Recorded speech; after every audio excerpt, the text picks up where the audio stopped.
Yes, I mean, you know, opening your circle. I should do this. Do apologize. What I had did is I wrote up a sample ritual that is an opening and closing of the circle, but does not have the main area. So I mean, you know, it's something that if you want to follow it, great. But then, you know, when it comes to the ritual area, this is where, you know, your thought has to come into it. But this is a combination of both eclectic, Celtic, shaman, druidic, fairy, paths. Is like the combination of the sample little opening and closing of a ritual. You know, some people use this, some people don't. But this will give you a general start to how to you know, put a ritual together.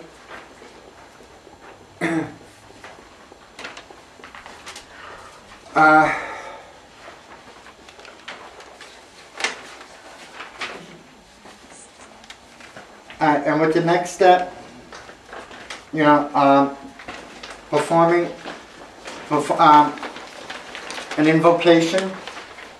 You know, an invocation is performed, and that's requesting a certain deity or Lord and Lady for you to that you want to listen to you and to help you with carrying out that ritual that you are just about to perform.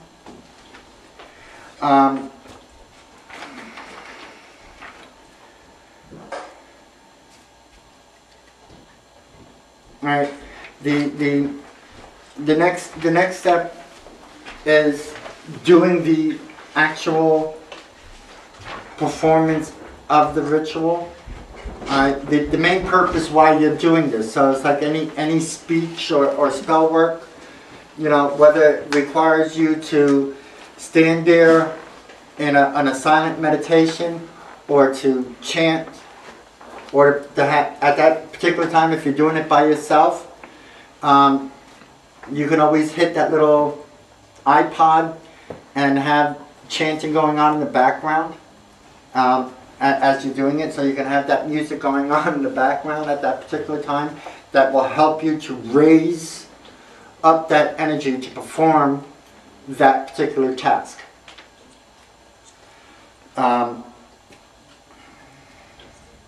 Offerings. Not everybody does this, but offerings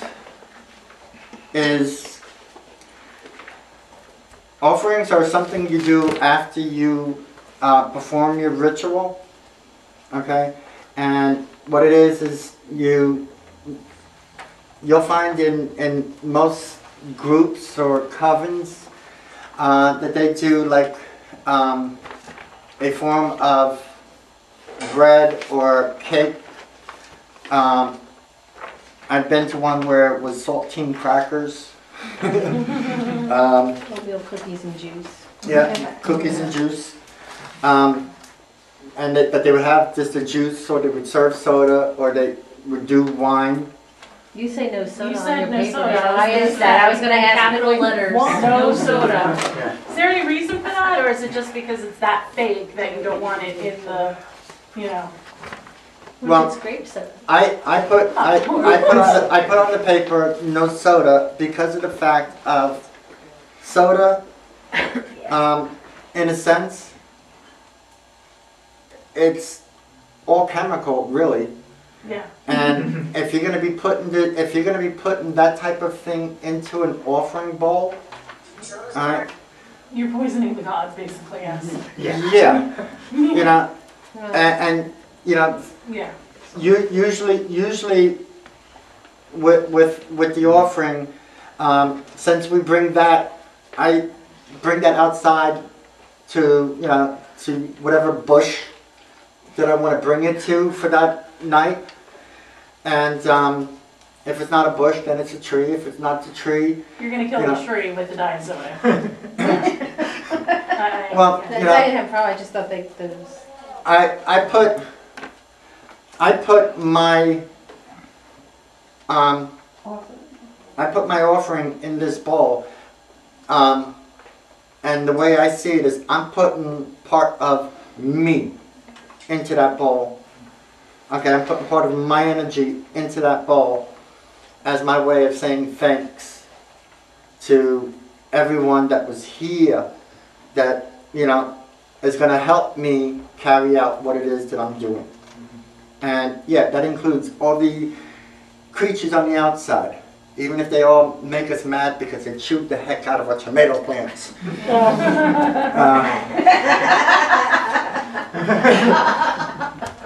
Try as I can grow the tomato plants inside the house, but the moment I take them outside, I got the groundhogs, I got Mr. and Mrs. Squirrel in the back, and all their children. And underneath my shed, I have a big old possum that's always there with their kids. So everybody gets their fruit. So I can never grow any tomatoes outside.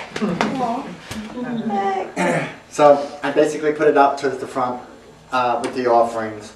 And, you know, like those things that I took part in eating and drinking, I'm now offering them some. You know, as much as they make me mad, I'm still offering them some because, you know, they're carrying out my energy to all other places that, you know, I'm looking for my energy and my wishes to go to every single corner of the universe that it can get to. And since most of it seems to go up and out, I want to make sure some of it stays local and landfill, you know, on the land, you know, and carry out on the land as well. You know, so, you know, that's just, you know, the way I see it, the way, you know, at least I believe in. You know. And who knows, that little creature may have not eaten that day, and that was his only meal. Yeah. Especially if the tomatoes are gone. Yes. You know, I can't even blame the deer because I got a fenced-in backyard, and any deer that's ever tried to jump a fence, basically for some reason they cannot get into the backyard. So I know it's all the other little creatures that are doing it. So, you know, I've had deer in the front yard. Just can't get them into the fenced-in area.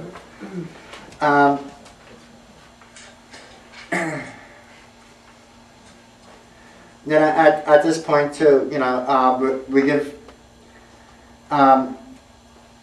after the offering, you know, we're giving thanks to the God and Goddess of our understanding, and even if we don't have one, you know, we don't have a particular God and Goddess that we follow, you know, I thank the birds.